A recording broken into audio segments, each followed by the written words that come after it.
사랑하는 여러분, 여러분들이 생각하는 아름다운 이름이 있다면 어떤 것입니까? 저는 나이가 이렇게 많이 들었어도 저희 자녀들이 저를 엄마라고 부를 때 가슴이 애리면서 마음이 설레이곤 합니다. 아마도 제가 20대가 될 때까지 저희 환경 탓으로 엄마라는 이름을 자유롭게 불러보지 못한 이유 때문일 수도 있습니다. 저희 아이들이 저에게 엄마라고 부를 때, 아, 내가 엄마구나 하는 것이 신기하다는 생각이 들곤 합니다. 엄마라는 존재는 무엇입니까? 박효석 시인은 엄마라는 이름으로 라는 시에서 이렇게 쓰고 있습니다. 여기 부분적인 것을 소개합니다. 엄마라는 이름은 닳고 닳도록 불러도 조금도 싫지 않고 전혀 식상하지 않고 오히려 부르면 부를수록 더욱 정겹기만 하고 늘 새롭게 하여 엄마라는 이름은 이 세상에서 가장 사랑스러운 이름이라니 태초에 하나님으로부터 사람의 새 생명을 탄생하는 창조의 신비를 부여받은 엄마라는 이름은 너무나 복되고 아름다워라. 어머니들은 한시도 가슴에서 자식들을 내려놓지 못합니다. 어머니들의 한없는 사랑과 헌신이 우둔해 보일지 모르지만 이 세상에서 대가를 바라지 않고 베풀기만 하는 사랑과 헌신은 오로지 어머니뿐이었기에 어머니는 종교 중에 최고의 종교라고 해도 과언이 아니라고 시인은 말합니다. 저는 오늘 본문 말씀을 묵상하면서 엄마 찾아 산말리라는 소설이 떠올랐습니다. 우리들이 천성을 향하여 가는 순례자들로서 마치 엄마 찾아 산만리와 흡사하다는 생각이 들었던 것입니다. 엄마 찾아 산만리는 이탈리아 작가가 써서 TV 만화 영화로 인기 있던 단편 소설입니다. 13세 소년이 엄마를 찾아 홀로 걷는 2달여 동안의 파란만장한 여행이 펼쳐집니다. 이 작가는 아이부터 어른까지 모든 세대가 추구해야 할 사랑과 친절, 선의와 포용, 용기 등을 쓰고자 했다는 것입니다. 이 책은 출간하자마자 이탈리아의 모든 가정에서 성서처럼 구비해두고 볼 정도로 인기를 얻었다고 합니다. 엄마에 대한 그리움의 눈물을 꾹 참고 2달여 동안 낯선 땅, 낯선 언어, 낯선 사람들 속에 헤매는 주인공 마르코의 씩씩한 여행을 담은 동화입니다.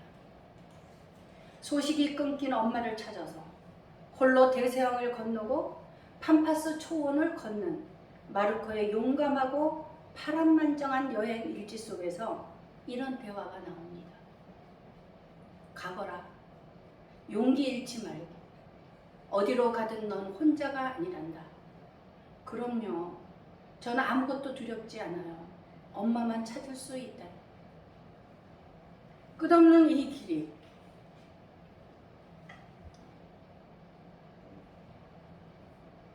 아무리 힘들어도 당당하게 걸어갈 거예요.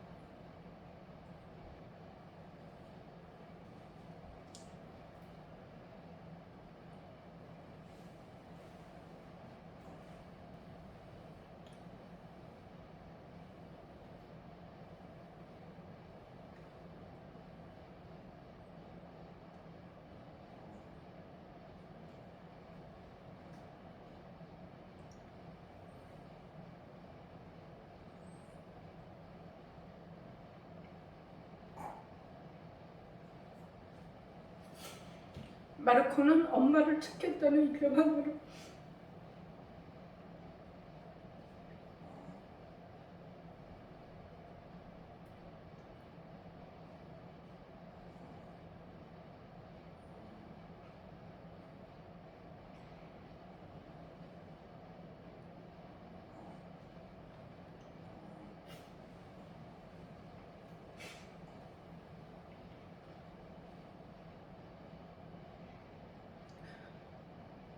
마르코는 엄마를 찾겠다는 일만으로 모든 어려운 상황을 다 극복해 나갑니다. 아마 포기하고 싶은 순간이 있어도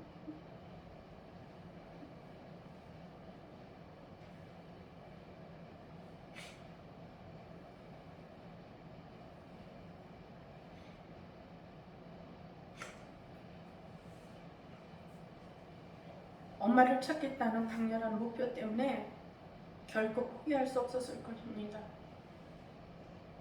그리고 그가 긴 여정을 할 수 있었던 것은 어려운 순간마다 도와준 사람들이 있었고 세상에는 마음이 따뜻한 사람들이 많다는 사실도 깨닫게 됩니다.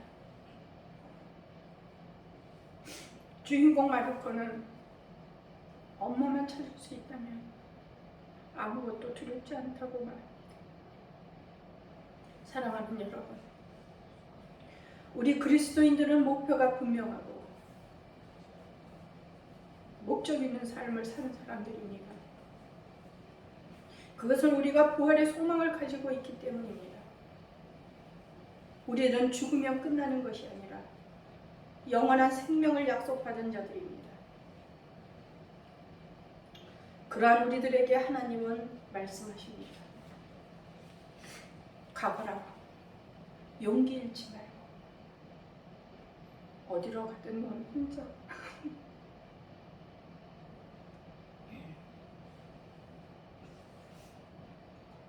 어디로 가든 넌 혼자가 아니란다. 내가 늘 너와 함께 할 것이다.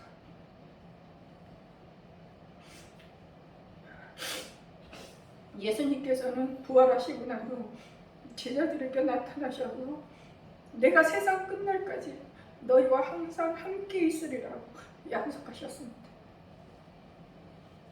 임마누엘의 하나님, 바로 하나님이 우리와 함께 계시다라고 번역합니다. 이것은 그분이 세상을 심판하고 지상의 왕국을 세울 때까지 계속될 것입니다. 우리들은 그러한 하나님 말씀에 이렇게 화답을 해야 할 것입니다. 그러면 전 아무것도 두렵지 않아요.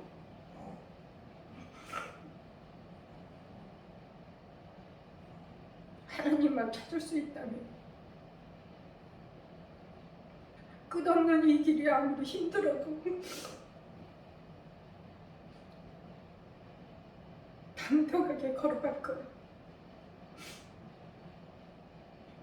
사랑하는 여러분, 여러분이 아직 삶의 의미와 목적이 하나님께 있다는 확신이 없을 수도 있습니다. 그러나 염려할 거 없습니다. 하나님께서는 우리를 인도하시면서 그때를 기다려 주십니다. 우리들이 예수 그리스도 그분에게 초점을 맞추고 그분을 중심으로 이 세상을 살아가도록 도와주실 것이기 때문입니다. 뭐로 가나 서울만 가면 된다라는 속담을 여러분은 잘 아실 것입니다. 그러나 그 속담은 좋은 것이 아닙니다. 좋은 결과는 좋은 과정에서 비롯된다는 것입니다. 과정은 아랑곳하지 않고 결과 중심주의는 모든 것을 망가뜨리고 마는 것입니다. 그것은 세상 사람들이 흔히 사용하는 방법입니다. 그러나 우리 크리스찬들은 목표를 향하여 제대로 길을 가야 하는 것입니다. 제멋대로 가고 싶은 대로 가고 적당히 세상과 타협하면서 부정을 일삼는다면 그것은 이미 믿음의 사람이 아닌 것입니다. 하나님께서는 사람의 겉모습에 절대 속지 않으시기를 빌립보서 3장 11절과 12절의 말씀을 여러분은 기억하십시오. 어떻게 해서든지 죽은 자 가운데서 부활에 이르려 하노니 내가 이미 얻었다 함도 아니요 온전히 이루었다 함도 아니라 오직 내가 그리스도께 잡힌 바 된 그것을 잡으려고 달려가노라.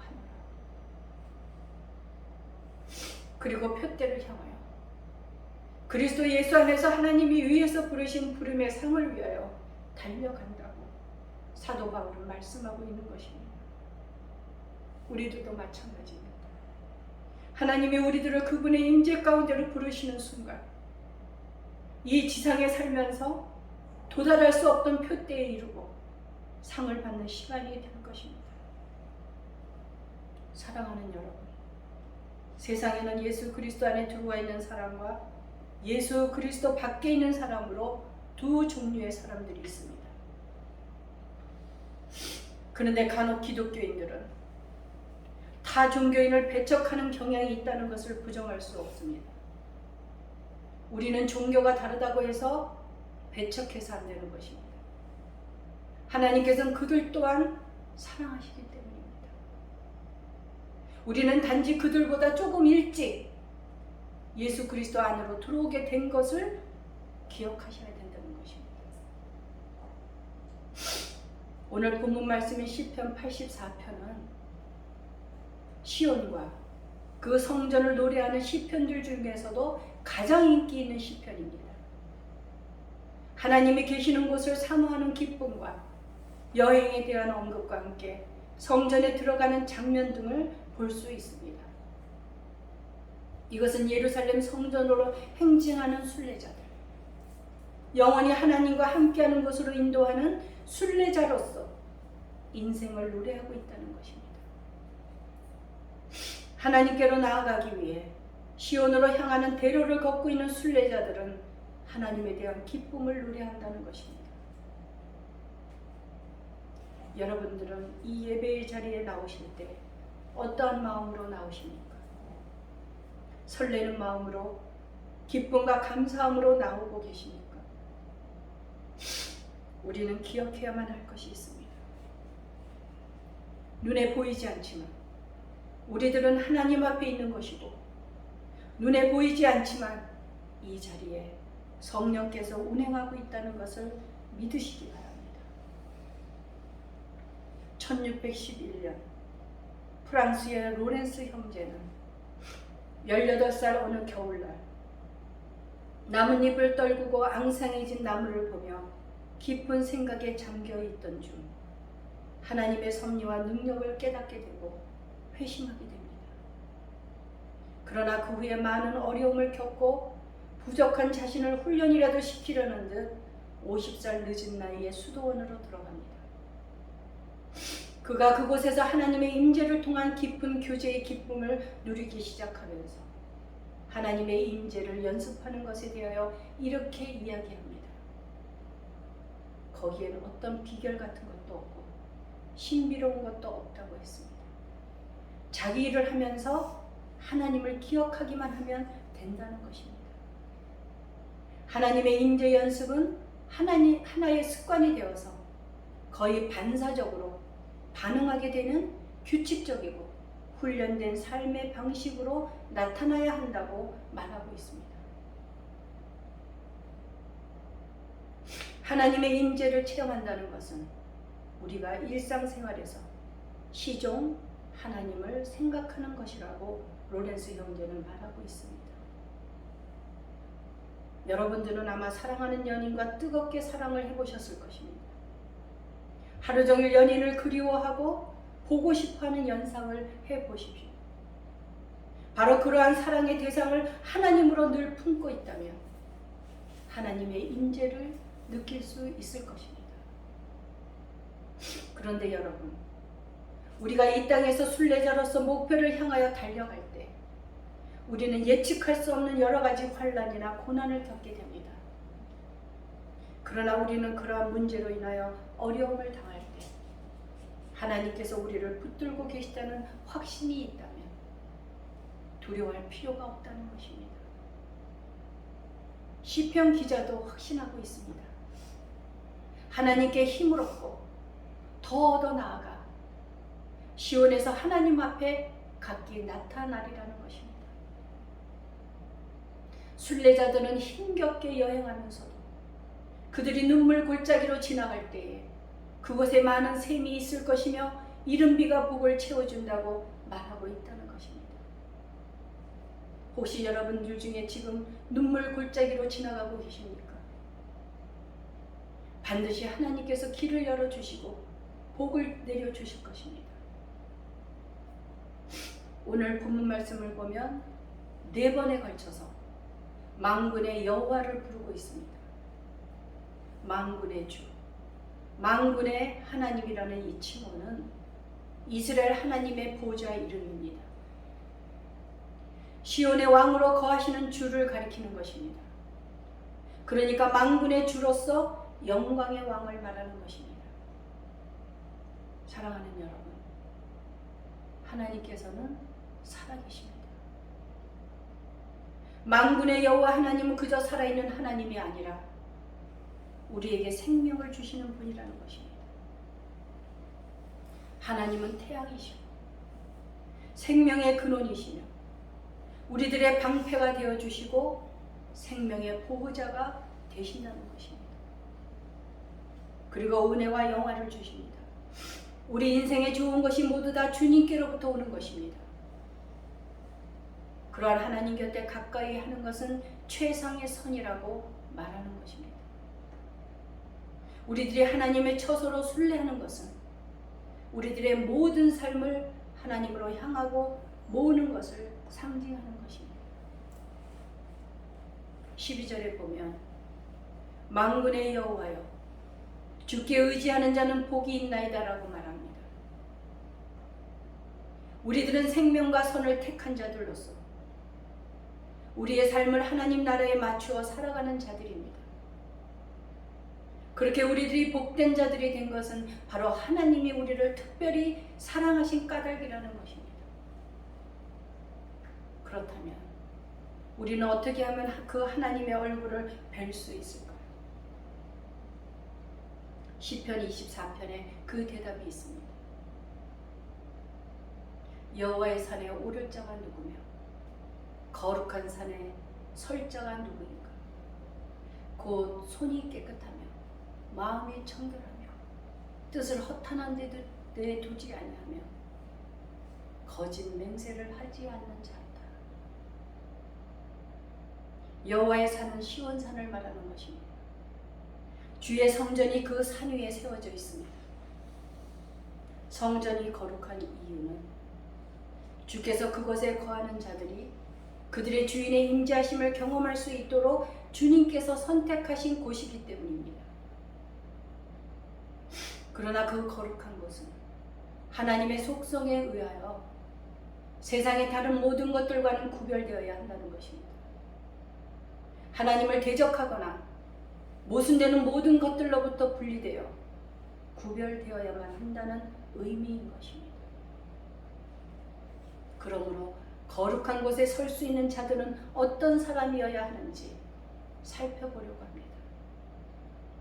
이스라엘의 종교적인 용어로 말한다면 정한 것과 부정적인 것의 관점으로 이해할 수 있습니다.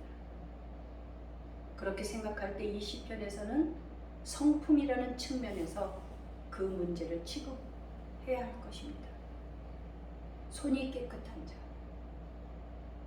손이 깨끗한 자는 이웃에게 잘못을 범하지 않는 사람을 의미합니다. 마음이 청결한 자. 그의 생각과 뜻이 하나님께 신실한 자를 말하는 것입니다. 마음을 허탄한 것에 두지 않는 사람은 하나님께 신실하고 진리에 충성된 자를 의미합니다. 그리고 거짓 맹세하지 아니하는 자는 이웃에 대해 신실한 자를 말하는 것입니다. 이 4가지는 하나님과 사람에게 모두 신실한 자의 성품을 묘사하고 있다는 것을 알 수 있습니다. 그것은 장차 오실 영광의 왕을 바라보며 훈련된 경건의 삶을 살라는 의미인 것입니다. 여기에서 오해가 있어서는 안 되는 것이 있습니다. 이러한 성품을 갖추어야만 성전에 들어갈 자격이 있다는 율법적인 조건을 제시하는 것이 아니라는 것입니다. 거룩한 곳에 나오는 자들이 진실로 하나님의 임재를 구하는 예배를 드리고자 하는 것이 아니라면 그 예배는 공허하고 무의미하다는 것입니다. 사랑하는 여러분, 우리는 영적 순례자들입니다. 우리가 믿는 자들의 모임인 교회나 성전에 가는 것은 심오한 의미에서 모두가 순례인 것입니다. 우리가 하나님께 가까이 다가가고자 하는 열망은 단숨에 채워지지 않습니다. 하나님을 원하는 사람들이라면 누구나 긴 여정을 꾸준히 따라가야 한다는 것입니다. 바울의 말처럼 말씀 가운데서 주님을 만나고 믿음의 눈으로 그분의 성품을 점점 더 뚜렷하게 보게 된다면 영광의 수준이 한 단계에서 그 다음 단계로 변화된다는 것입니다. 오늘 시편 말씀은 예배당과 교회들을 그 사랑이 있는 곳으로 거룩한 성인이 내 하나님 배웠고자 나 항상 사모합니다 라고 해석하는 것입니다. 이 시편 기자는 살아계신 하나님, 인격적으로 만나주시는 살아 움직이는 존재를 믿는 믿음이 우리들의 가장 깊은 마음에 갈망을 채워주리라는 그 사실을 정확하게 알고 있다는 것입니다. 그래서 영적 순례자들은 하나님과 나누는 친밀하고도 지속적인 교제를 으뜸으로 여기고 있다는 것입니다. 사랑하는 여러분, 우리는 하나님 가까이에 머무는 삶을 배워야 합니다. 주께 의지하는 자가 복이 있다는 것은 하나님께서는 주께 의지하는 자에게 좋은 것을 아끼지 아니하시기 때문입니다. 하나님께서는 하나뿐인 친아들까지 아끼지 않고 우리를 위해 내어주셨습니다. 그러한 하나님께서 그 아들과 함께 모든 것을 우리에게 선물로 거저 주실 것입니다. 아멘. 기도하겠습니다.